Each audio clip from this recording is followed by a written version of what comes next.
আজ আমি আপনাদের সামনে হাজির হয়েছি জিতের জীবন কাহিনী নিয়ে।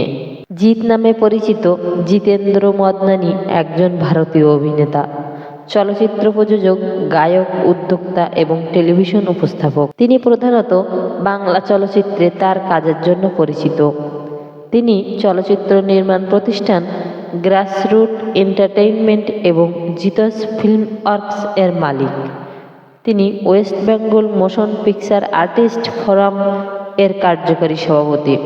তিনি টেলিসিনে পুরস্কার, সেরা অভিনেতার জন্য আনন্দলোক পুরস্কার এবং কিং অফ টলিউড এর জন্য কলাকার পুরস্কার সহ অসংখ্য পুরস্কারের প্রাপক ছিলেন। তিনি টলিউডে বাণিজ্যিক অ্যাকশন চলচ্চিত্র করার জন্য পরিচিত কয়েকজন অভিনেতাদের একজন। প্রথম জীবন। তিনি প্রথমে সেন্ট জোসেফ অ্যান্ড মারি স্কুল, নিউ আলিপুর ও পরে ন্যাশনাল হাই স্কুলে পড়াশোনা করেন। তিনি কলকাতা বিশ্ববিদ্যালয় কর্তৃক পরিচালিত ভবানীপুর এডুকেশন সোসাইটি কলেজ হতে গ্র্যাজুয়েট হন। পরে তিনি তার পরিবারের ব্যবসায় যোগদান করেন, তবে সৃজনশীল কাজের প্রতি তার বরাবরই উৎসাহ ছিল। মাঝে মধ্যে তিনি বিখ্যাত অভিনেতাদের অভিনয় অনুকরণ করার চেষ্টা করতেন। তার বন্ধু রাজেশ চৌধুরী সৃজনশীল দুনিয়ায় তার ভাগ্য পরীক্ষা করতে বলেন। এরপর তিনি বিভিন্ন কাজে যোগদান করেন। এরপর তিনি বিভিন্ন সিরিয়ালে যেমন বিষবৃক্ষ এ, তারাচরণ চরিত্রে, জননীয়ে, অনিল চরিত্রে সহ আরও কিছু সিরিয়ালে অভিনয় করেন।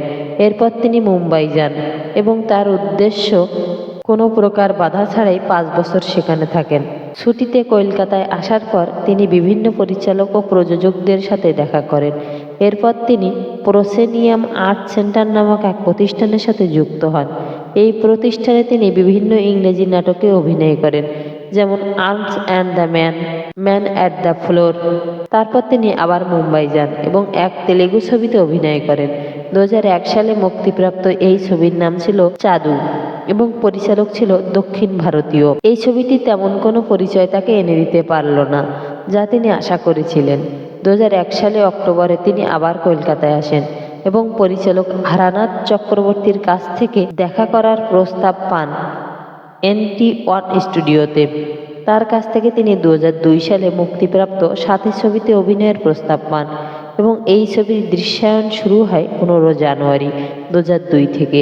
এই ছবি জিতকে বাংলা ছবির জগতে এক বিশেষ স্থান করে দেয়। তার স্বাভাবিক কিন্তু ভাষা সমৃদ্ধ অভিনয় দ্রুতই তাকে বাংলা চলচ্চিত্র প্রেমীদের হৃদয়ে স্থান করে দেয়।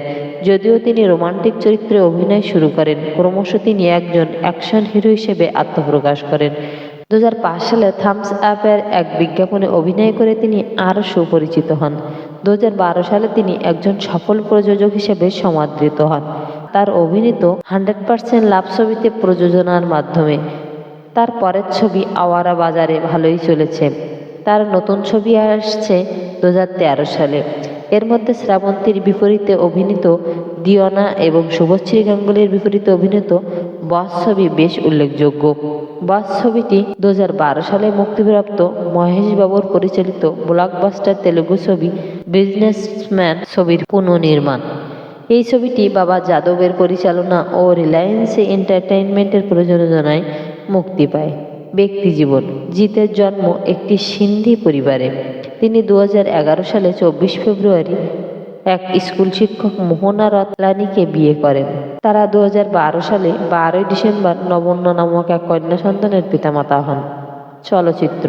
জিৎ 2001 সালে তেলেগুতে চাদু ছবিতে প্রথম অভিনয় করেন। তারপর তিনি 2002 সালে প্রিয়াঙ্কা ত্রিবেদীর বিপরীতে সাথী ছবিতে অভিনয়ের মাধ্যমে তার পশ্চিমবঙ্গে অভিনয় জীবন শুরু করেন। কলকাতার প্রথম 12 কোটি আয় করা সাথী সিনেমা তার দখলে। পশ্চিমবঙ্গে সবথেকে বেশি জনপ্রিয় অভিনেতা তিনি। শুধু ভারতেই নয়, বাংলাদেশেও জিতের জনপ্রিয়তা অনেক।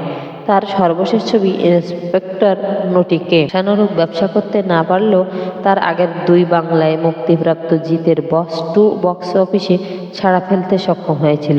ভারত বাংলাদেশের অংশগ্রহণে যৌথ প্রযোজনায় অভিনীত একাধিক চলচ্চিত্র রয়েছে তার ক্যারিয়ারে। 2023 সালে জিৎ অভিনীত চেঙ্গিস বাংলা ও হিন্দি ভাষায় একসঙ্গে মুক্তি পাওয়া প্রথম চলচ্চিত্র। ভিডিওটি ভালো লাগলে লাইক, কমেন্ট এবং সাবস্ক্রাইব করে পাশে থাকবেন। ধন্যবাদ সকলকে।